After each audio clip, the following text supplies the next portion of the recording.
Chinatown and some of these issues of representation and visibility, Gabby is going to take us, without leaving our seats, on a virtual tour. So welcome, Gabby.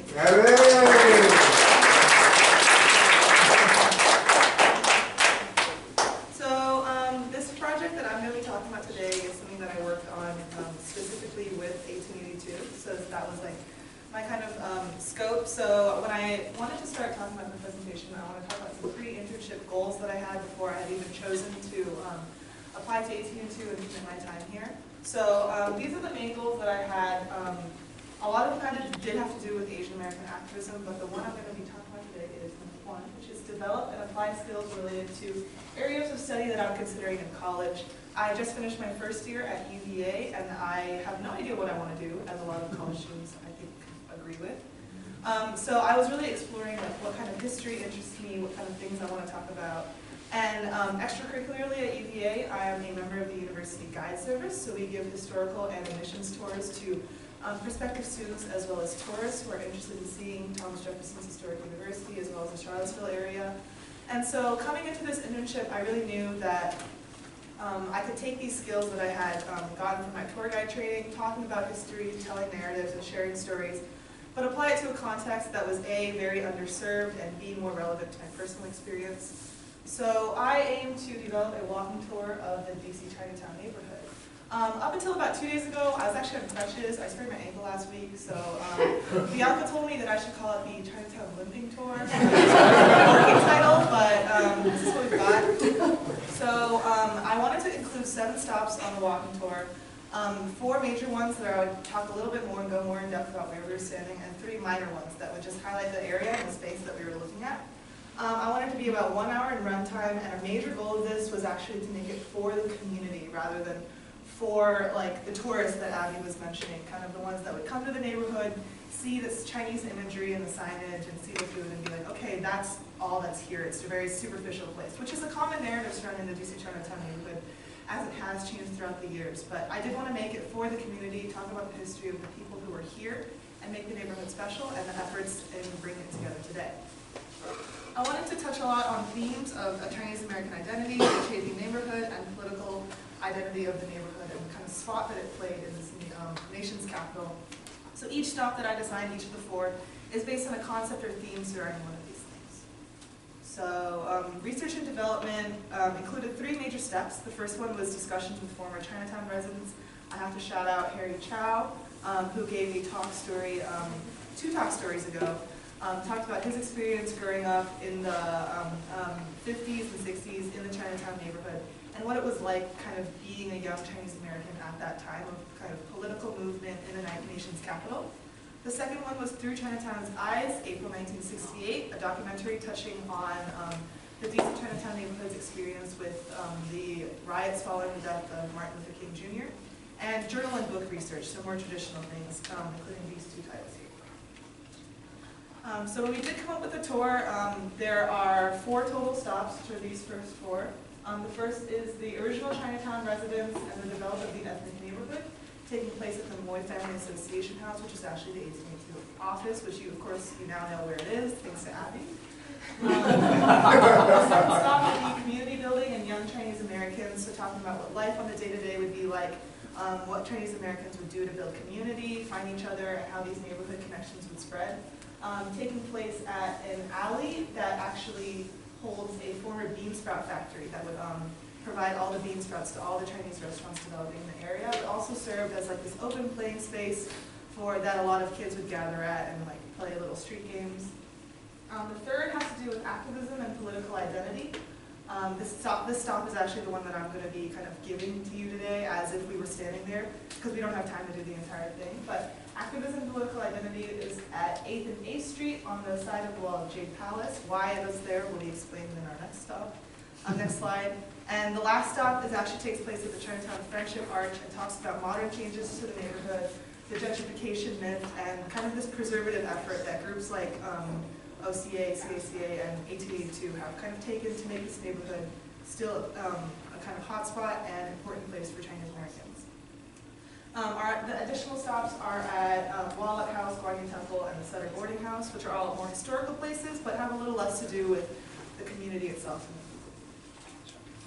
So I will ask that you kind of in your mind's eye pretend that we are standing, this is from Google Street View. It's on 8th and 8th Street with the wall of Jade Palace, which is one of the original Chinese restaurants here that is now closed. But in order to, sorry, let me pull up my notes. So Jade Palace was the site of a mural project. Coming into this third stop, we'll have come off the second one, talking about community building, where I talk about a political magazine called Eastern Wind, which was started by a bunch of young college students hoping to give Asian American news and spread word within the community. So they actually did a mural project, which was a large painting of Chinese Americans with their family values, kind of day-to-day life, hanging on the wall of Jade Palace. So that's why we're here to talk about activism. So like kind of tour mode, tour guide hat on, as my tour teacher said, pretend that we're standing here and that's what we're talking about today. So we are currently standing on 8th and 8th Street, the site of the Eastern Wind Chinatown mural that I mentioned earlier. At this stop, I'd really like to illustrate the political identity and activism that existed in the Chinese American neighborhoods, specifically focusing on Chinatown. To illustrate this, I really think it is important to connect the Chinese American issue with the race issues that existed in the nation as a whole at the time. That really has to do with connecting Chinatown as a minority to the black community as a minority in DC at the time. It's important to really understand the perspectives on minorities that the white community held at the time. And I think the best way to do this is to talk about Lady Bird Johnson's beautification program. So Lady Bird Johnson, of course the First Lady, had this ethos that the beautification of the world's capital would actually set an example for a lot of other cities in the US, believing that beauty could only improve the mental health of society, believing that poverty and racial tensions in the US could be solved by a beautification plan, meaning things like public art, public spaces, and greater greenery would kind of solve the race issues existing in the US at the time. Obviously, in retrospect, kind of a shaky idea there, but she believed that communities that were equally impoverished and below and were kind of in need of improvement, and therefore lumped a lot of black and Chinese American communities together.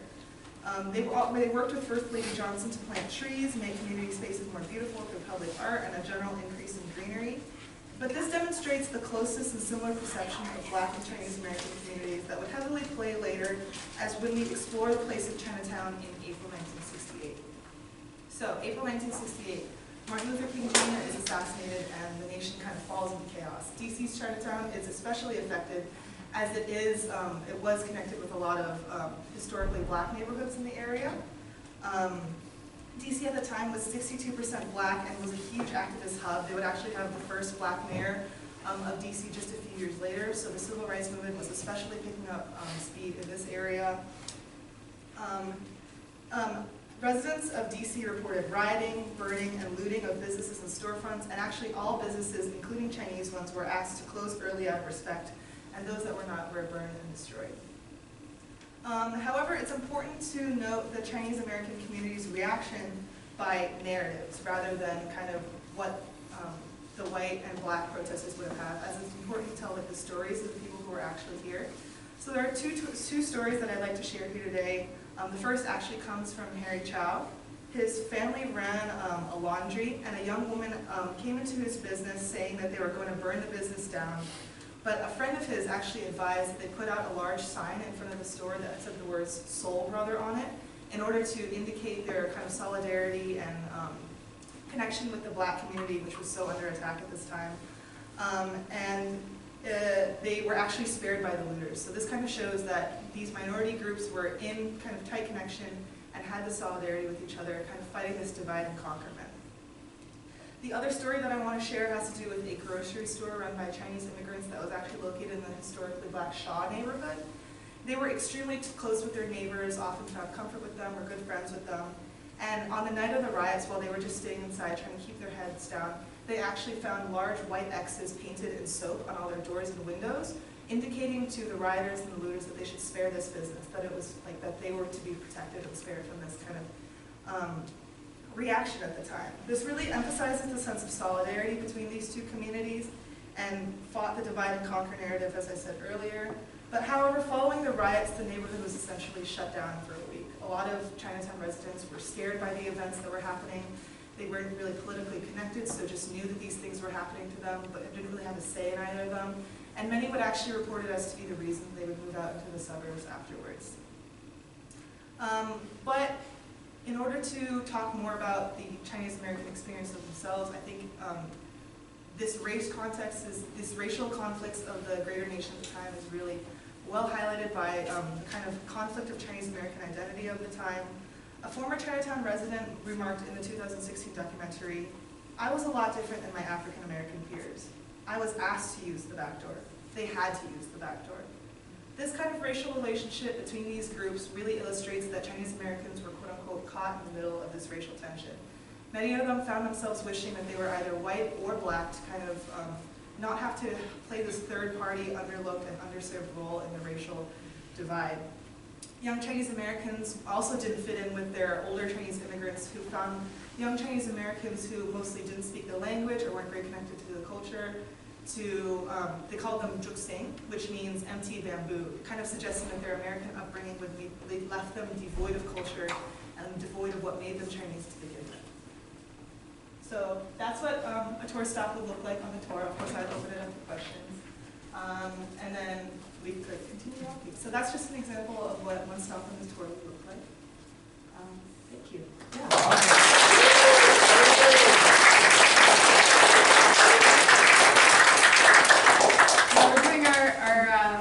One of our first samples where Gabby can actually experiment with this tour with a group of Georgetown University incoming freshmen, which is tomorrow. So if you have an interest in bringing a group and on one of these programs, let us know. It's something we're figuring out, and Ted and Harry and so many others have been also building out over the years as well.